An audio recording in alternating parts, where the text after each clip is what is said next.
Hey guys, Dantix here, about to fill you with some holiday cheer as Moxie's heist of a handsome jackpot is near. So grab your ear, maybe a beer, as I'm about to tell you if you should buy Borderlands 3 DLC this year. Ho ho ho, Moxie is back in town, still filled with regret and once again wants you to steal something from an ex-lover. This time, it's a whole casino and you better believe you'll be doing all the dirty work for nothing, for absolutely nothing. Well, not from her at least. So, like all my reviews, I'm going to tell you at the start with no BS if this is worth a purchase. Is it?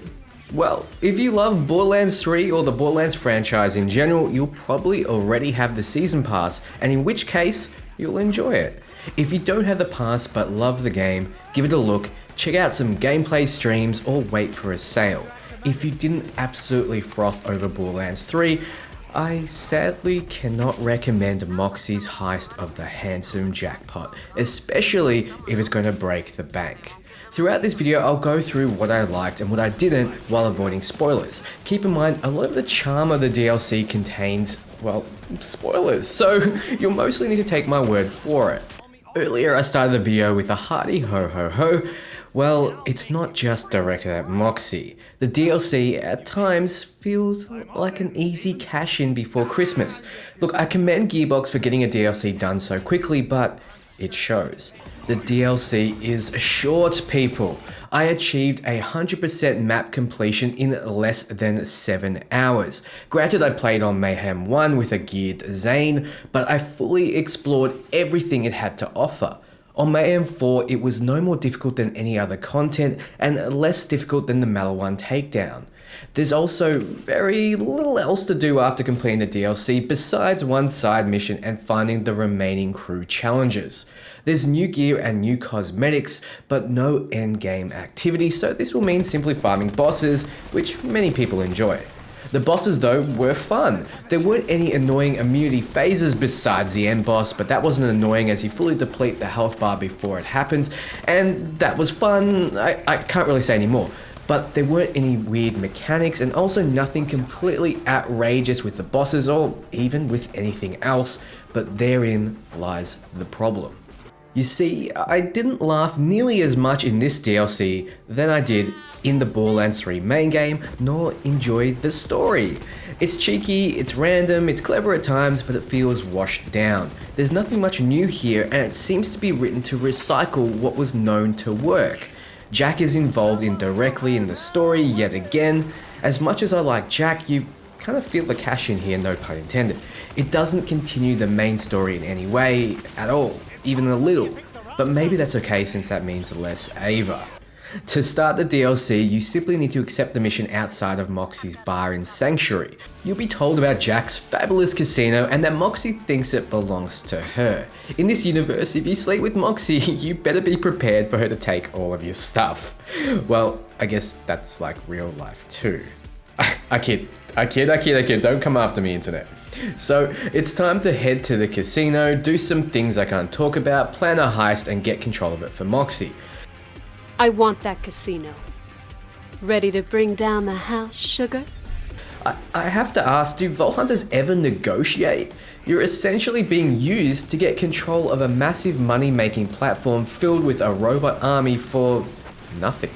You're doing all of the work. Why aren't you getting control of it? Anyway, that's a question for another day. I simply don't trust Moxie with a robot army when she literally kills guys she regrets having consensual sex with. Remember Kilowatt, who was part of the Who Wants to Bang a Bazillionaire questline in Electro City? He did nothing wrong. He had a game show with consenting adults, but we needed to shoot him in the dick and murder him because Moxie regretted it and has business ambitions. The audience is narratively meant to see him as the bad guy and disgusting, but the way she's being written has me slowly disliking her. Well, this DLC is much the same, all the way down to the gameplay feeling like a bigger Electro City. There are a few side missions here and there, some new crew challenges, including one I would have liked to see in the main game. Knock, knock! It's Torg! It cost us a few bomb-sniffing interns. We found another bottle of bomb sauce nearby. You know what to do! Dispose of that mother... Torque's hot sauce. Torque has made a line of explosive hot sauce he needs to recall because it's slightly too explosive. You're gonna help him by exploding them, which nets you a nice reward. If you want to see the awesome rewards you get for all the crew challenges, check out my video below. So I digress. Just like Electricity, there are side missions, crew objectives, mini bosses, and bosses. There's very little to explore outside of the areas you are directed. To get to different sections of the casino, like Trash Atlantis, a city made from trash and old claptrap units, which I guess is trash as well, you can utilize trams. They're cute because a recording of Jack will taunt you as you ride them, and it's not a loading screen per se.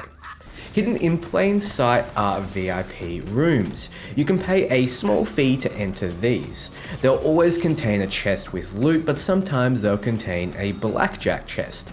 You can hit and stay like normal blackjack, and getting closer to 21 will net you a better reward, and going bust will net you some nades. Sadly, hitting 21 doesn't get you a guaranteed legendary, so a new kind of farming hasn't been born.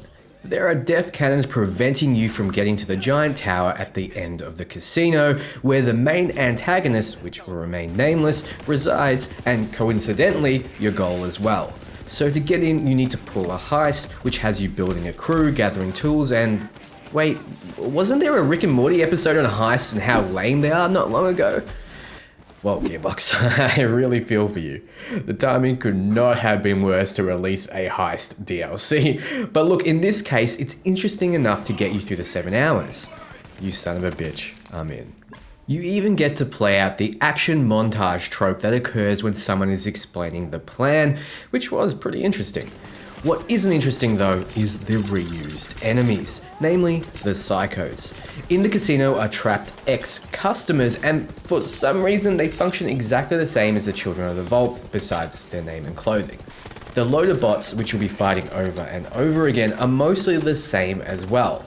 Hint, bring a strong corrosive gun. A lot of the rewards are corrosive weapons as well, so if you don't have one, you will soon. Around the casino are slot machines you can break to, well, get an injection of cash and achievements. However, occasionally there'll be a mimic which will bounce around and attack you. I enjoyed this enemy and found myself popping as many machines as I could just in case it was a cute bouncing boy. Graphically, the game is still the same. The location is what you expect, a casino, and besides Trash Atlantis, there really isn't anything different to see.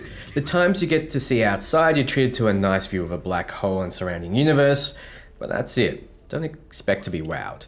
The sound design and voice acting is as on point as ever.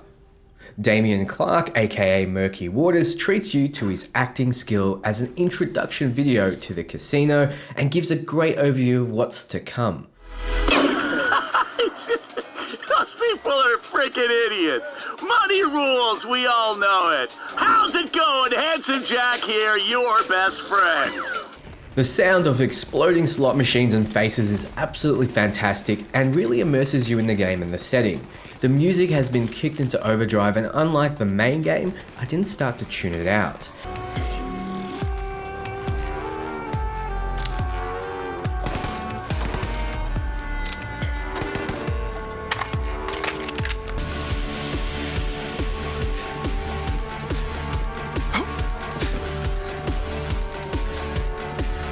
There are some real bangers here. I just wish they gave the clearly talented sound design team something more interesting to work on here. But I ain't crying. You can make music in a bathroom stall if you're good. And I have. 'Cause I am. I have yet to see anything that mixes up combat or gameplay in Moxxi's heist because I haven't found all the weapons yet. If you're expecting something different, expect to be disappointed. If you love the gameplay loop, there is more of the same here, and that's not a bad thing. I know it sounds like I'm mostly negative with Moxxi's heist, but that's because I have to expect more with paid DLC, and I need to be impartial. If this was a free DLC, I would absolutely be gobsmacked. My assumption is the DLC will be around $15 to $20 Australian, since the season pass is $70. But if it was a $5 DLC, I'd be telling any Borderlands 3 owner to pick it up. You have to ask yourself, do you want more Borderlands 3 and is it worth the cost? For me, it was a yes. In summary, although there isn't much content, much less than one planet in the main game, I'll be replaying it through with each character and farming legendary drops. It's an interesting side adventure that kept my attention with a heist point of difference and fantastic sound design. Sadly, it felt a little rushed, watered down, and not what I'd like to expect moving forward with future DLCs from Gearbox. So let me know below if you're picking this up. Thanks for watching, guys, and be sure to check out my other Borderlands videos, like the rewards you get for the DLC crew challenges. And stay tuned for more things RPG.